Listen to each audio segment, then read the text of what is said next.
Well, we made it. 14 weeks of regular season play plus the conference title games have led us to the college football's greatest event, the playoffs, where dreams are made or die in a puddle of blood.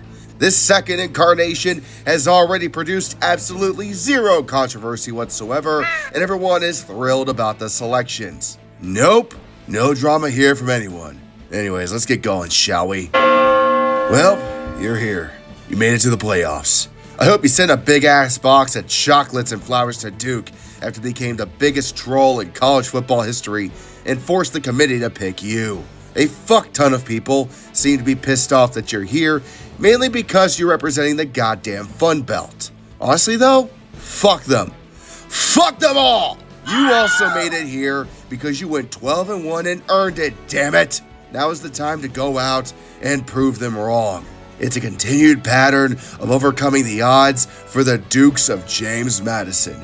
4 years ago, James Madison was in FCS. 2 years ago, their head coach Curt Cignetti left to become a god in Indiana. And yet here they are, sitting at the table with the best in the entire sport. Enjoy this, guys. Soak it all in, because you've earned it. Also because this is probably your only chance for the foreseeable future to make any kind of run, since head coach Bob Chesney is fucking off to rebuild a crippled UCLA at the end of the playoff run for you. Not to mention a good bit of talent will likely go with them, and you're gonna need to start from scratch yet again. Believe me, the Dukes have loads of talent. Defensive end Sahir West leads a defense that has been giving offensive coordinators fits all season long, and has been the nightmare of most quarterbacks they have faced. Try being third in the nation in sacks. Oh wait, they played only Sun Belt trash? Ask Louisville what it was like to play the Dukes. Sure, Louisville won the game, but their offense was shut down to the final 3 minutes of the fourth quarter after a jailbreak rushing touchdown put them in front and a pick six sealed the win.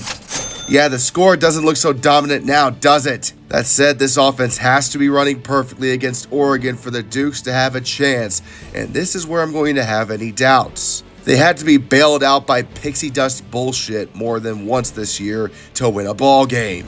They damn near gave the game away to Troy in the conference championship in the third quarter with 2 turnovers, and Wazoo nearly had their number as well before giving up a touchdown late. If the stars align just right, they can keep up with anyone in the country. But as most astronomers can tell you, anything lining up so perfectly is a very rare occurrence. But hey, at least you're here, right? This group of 5 team was expected to be here back in August. Tulane has been rising steadily over the last few years like a tsunami, just waiting for the right time to strike. The time finally came this season, with the Green Wave winning the American and punching their ticket to the dance. They are the best of the group of 5 without a doubt. The ease of which they put away North Texas said as much.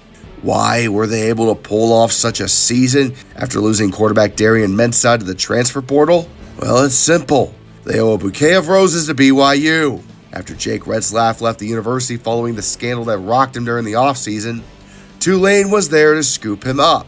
Retzlaff walked on the team, won the job, and evolved from BYU into Tulane, going nuts all season long and even beating Mensah's Duke Blue Devils in non-conference play. The offense also begins and ends with Retzlaff, there's no doubt about that. This is its greatest strength, but also its biggest weakness. If he's not playing up to snuff or gets contained by opposing defenses, there's no backup plan. Yeah, sure, we can look at the beatdown Ole Miss gave them already, but I also want to remind you of the time UTSA made the Green Wave their bitch in the Alamo Dome. In that game, Retzlaff got outplayed by Owen McCown. Enough said. If Tulane wants to actually make a run of this damn thing and not get slaughtered in the first round, their defense needs to step the fuck up and actually become a brick wall. It was easy enough to do that against North Texas. They shot themselves in the foot so much this season, their cleats resembled Swiss cheese. But it's a completely different subject when it comes to an SEC power like Ole Miss. My advice is hope for the best, but expect the worst. Alright, I'll give you bastards your due. You earned your way back into the playoffs the hard way. From being dumped off by Louisville and SMU, to winning out the last 4 and being the last one in over the fucking Irish. Thank God for that, or it would be the Messiah's golden crybabies playing and not you. I have been extremely critical of the Hurricanes this season, and for good reason. They have a glaring weakness that can be exploited by any competent defensive coordinator. Carson Beck. The $6 million boy can be a killer when he's on his game, and may as well be playing for the other damn team when he's not. There was a time we thought Beck could be Miami's first Heisman in decades, and then we came crashing back to reality with multiple interceptions that cost the Canes the game. I can only blame Mario Cristobal so fucking much here, but it's not like he's the one out there throwing the goddamn ball. The saving grace for Miami this season? Malachi Toney. That's it. This offense has been a killer in the second half of the season by keeping Toney involved. He's one of the most explosive players in the country, and without a doubt, if Miami didn't have Toney, they would be in the Pop-Tarts Bowl again. Everything for the Hurricanes comes down to making sure Beck and Toney are going Category 5 on opposing defenses, and that the running game remains steady to mix up the play calls. The last 4 games of the season were pretty easy to do that, in which their toughest opponent was a ranked Pitt, which is basically just Northwestern if a Primanti sandwich got shoved up their ass. Everyone else was either mid or complete shit. Virginia Tech, NC State, and Syracuse. Of course you blew the fuck out of them all. This game will be the toughest they've played since losing to SMU in Dallas, and the best team they've played since Notre Dame all the way back in Week 1. Don't be surprised that a Category 5 ass whipping happens in College Station. It's just that it'll be Miami that'll be the ones getting swept out to sea. Oh, you're here. Great. Okay, how do I get through this bit without coming off as a jaded Yankee carpetbagger? Okay, well, Ty Simpson is a good quarterback when he wants to be. How about that Jeremy Bernard? He's good when he can get the ball, that is. How about that Crimson Wall on defense? Giving up a lot of points to mediocre offenses. Okay, look, I'm done trying to be nice, so here's the gist. For a not insignificant chunk of the season, you have been flirting with danger and got bit in the ass a couple of times over it. Close wins against Missouri, South Carolina, and Auburn, as well as a so-so performance against LSU, and a loss at home to Oklahoma, a blowout loss to Georgia in the SEC title game, and who can forget the burning pile of shit you presented against Florida State to kick the fucking season off? You are not riding on any momentum coming into this playoff and are mainly here because the playoff committee said, "Me like Bama, shiny trophies, and put your asses in." Yes, this is fucking bullshit that you're here. Yes, I hate you. However, if the week off before the first round is able to reset your fucking team and get it back on track, then you have the pieces in place to make a run for the national title. If you win and shut us up, it'll be the same old Bama bullshit. If you lose, we will mock you and the committee for letting this happen. Congratulations! You have my condolences. You definitely earned a playoff spot by winning all the games you absolutely had to. The problem is, I just don't think you poor bastards are built for this. I cannot say enough nice things about that Oklahoma defense. Arguably one of the best units in the country and can shut down any offense they face, except for Texas. But they missed the playoffs, so we don't need to bring that up again.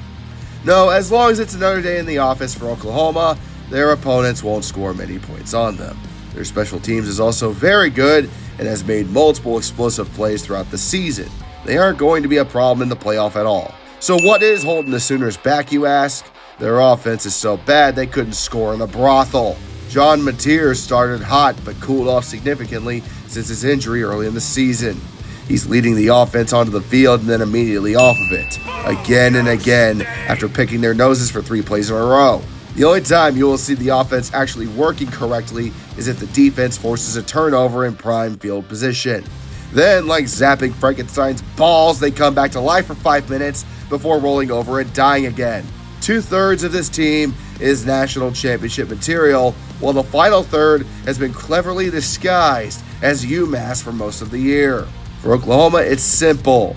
If the offense can play to 50% of your potential, you should be able to make a small run. 100% and you could win it all. 0% and the Sooner Schooner would crash out in the field again while you beg everyone to love your upcoming renovation. Oh yeah, a stadium renovation that will reduce overall capacity to cater to the richest fans.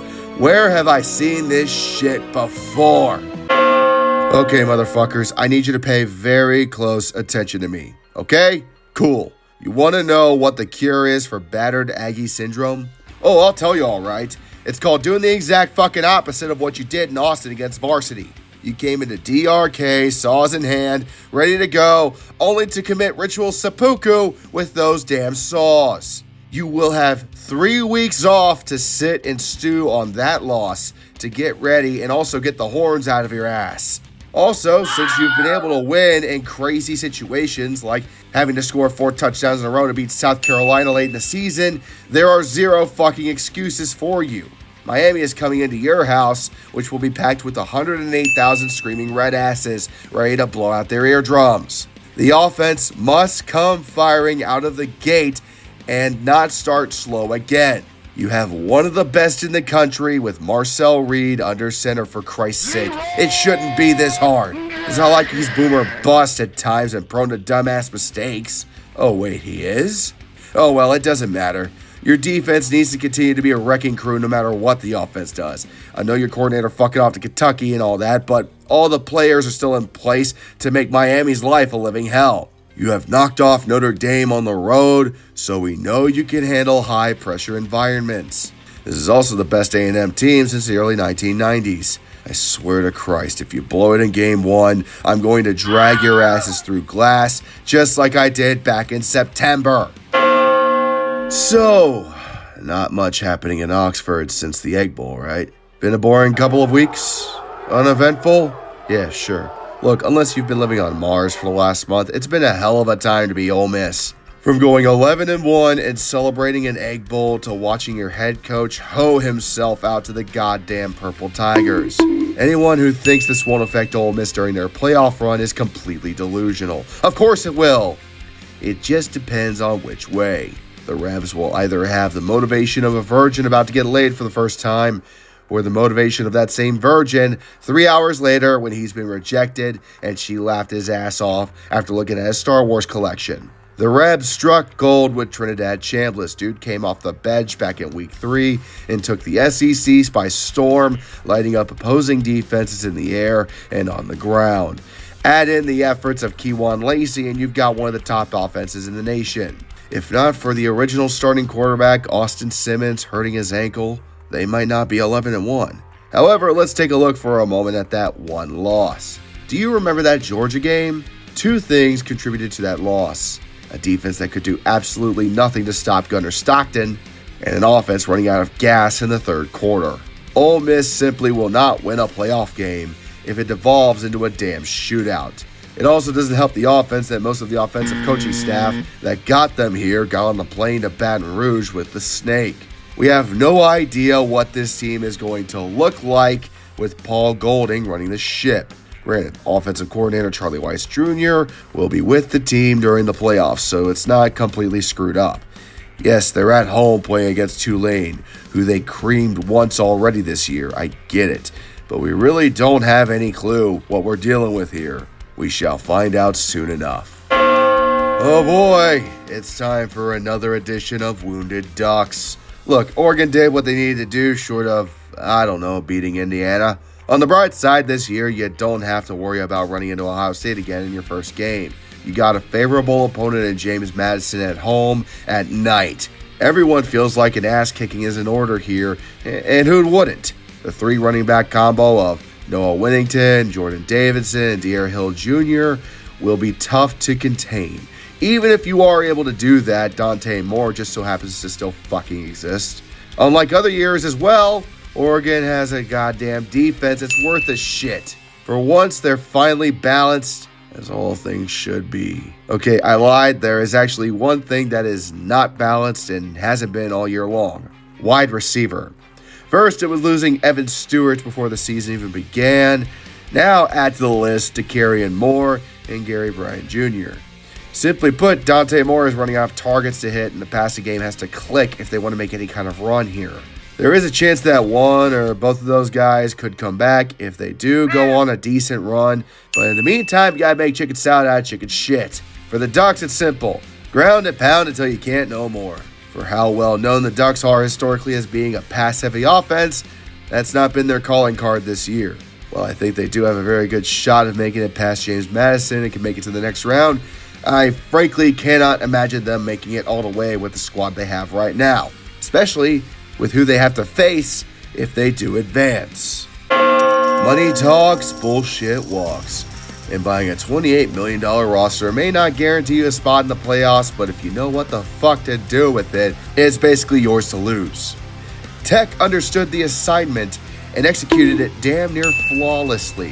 When you look at the Red Raiders, the first thing you should pay attention to is the goddamn defense. Jacob Rodriguez and David Bailey are the best linebacker duo in the nation, dripping with awards and accolades that are well deserved. If you line up and face these motherfuckers, run in the other direction, they will fucking kill you. If you live, don't be alarmed if they take the ball away in the process. They lead the nation in causing turnovers. On the other side of the ball, this offense has been an absolute powerhouse. Baron Morton has been hurt at times this year, but when he's healthy, he's one of the best in the nation at quarterback. Cameron Dickey has over 1,000 yards rushing and will bowl your ass over no problem. Caleb Douglas will catch anything thrown his way. Combine all these elements, and they're scoring over 40 points per fucking game. Top to bottom, Tech is probably one of the most complete teams in the country. The way they have dominated their opponents with smothering aggression stunned me, especially in the Big 12 title game against BYU. A lot of people are picking them as a dark horse to win it all, and I can't blame them. Who the fuck wouldn't? Just stay healthy and more history should be made in Lubbock. Well, you're back again. Georgia, for the third time in 4 years, enters the playoffs as SEC champions. This time with authority after embarrassing Alabama, showcasing a defense that has been a pain in the ass for their opponents all year long. It's also nice to have an offense that won't let go of the rock to save its life. Having multiple offensive drives to snuff out their opponents' hopes has led them to having the third most time possession by any offense this season. The biggest weapon for Georgia by far is Gunnar Stockton, who, unlike any other starting quarterback in this playoff, has actually been here before. To have a calm veteran presence in a high-stakes moment like this is priceless. Stockton has had a fuck ton of moments this season that have seen him come through in the clutch in tough spots, including the game against Ole Miss, where it was damn near impossible to keep him from scoring. If that Georgia continues to show up throughout the playoffs, then Georgia takes the natty, no question. But if the offense shuts down or gets off to a slow start like it did against, Alabama in the first game, you're probably going to get bounced by Ohio State in the semifinals. Oh, wait a minute, that's right! Look, as much as I would love to talk about Ohio State in this one, there's no way I could do so without coming off as incredibly biased. Therefore, I recruited some help for this part of the video. Hang on, let me just summon him real quick.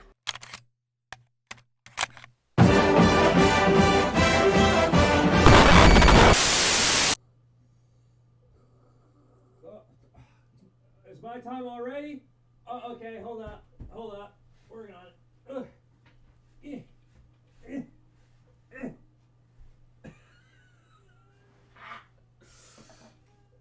Salutations! Hey there, remember me? I really wish you didn't, but in case you don't remember, I'm Squidtard Sports, college football content creator and co-host of me and Red's show, The FBS Report. He's sick at the current moment. Whether or not that's being sick of his team or being just sick in general has yet to be determined. What I do know is that he's brought me on here on the behalf of him to talk about his favorite team, the Ohio State Buckeyes, and how they're in the college football playoffs. Because guess what? My team sucks too hard, so we're not even close to making it. But hey, I'm just happy to be included. Being the defending national champions of the college football world, it's pretty difficult to outdo said outcome. While the result in full is yet to be determined, the outline around this season has already become better than the regular season before it. Just like the Hoosiers, they too went through the regular season undefeated. In fact, they were the only other team to pull it off. Pretty obvious why. The talent fee. The ultimate weapon of a football team. Ohio State, especially their defense, had talent on a whole different level compared to most of their opponents. They blitzed through the entire schedule with minimal difficulty. Anyone who stood in the path of greatness was wiped out. Even their hated rival who has owned them like a rented mule, that being the Michigan Wolverines, were nothing compared to the might of Julian the Super Saiyan. Speaking of which, Saiyan wound up being just as good as the Bucknut fans would like. He's got the credentials and the physical attributes necessary to push them to where they want to go. With him, plus elite talents like Bo Jackson, rising star in the running back core, as well as the strong wide receiver core to balance the passing game, it was hard to shut down Ohio State's offense. I mean, when you've got Jeremiah Smith and Carnell Tate at your disposal, it's impossible to not play offense every once in a while. But even if the concept of offense was on the level of Iowa, what Ohio State had to reserve was one of the greatest defenses to ever touch the turf this century. Try to run the ball on Caden Curry, you're f***ed. Try to pass on Caleb Downs, you're f***ed. Try to fool them with trickery, and guess what? You're still f***ed. The only hope you have is that someone misses their assignment or pulls a Marcus Williams. You have to stay with the nuts through the game in order to have a shot, something that reared its ugly head during the Big Ten championship. If you're able to shut down Ohio State's offense, you've got a pretty good shot. I mean, Indiana did just enough to survive and beat this team because of a Noah Ruggles moment part 2. It doesn't guarantee that you'll win, but you've got a better shot than most. Guys like Red immediately thought the world was blowing up upon the first loss of the year. But let them know Ohio State only moved down one spot. Oh, the horror! Whoever Ohio State winds up facing will be in for a load of death and more. It was this time last year they got red hot too. If they come short of expectations, you can expect to hear how Ryan Day should have been fired and they need to bring back Urban Meyer. Best of luck to you legend-based stealing motherfuckers.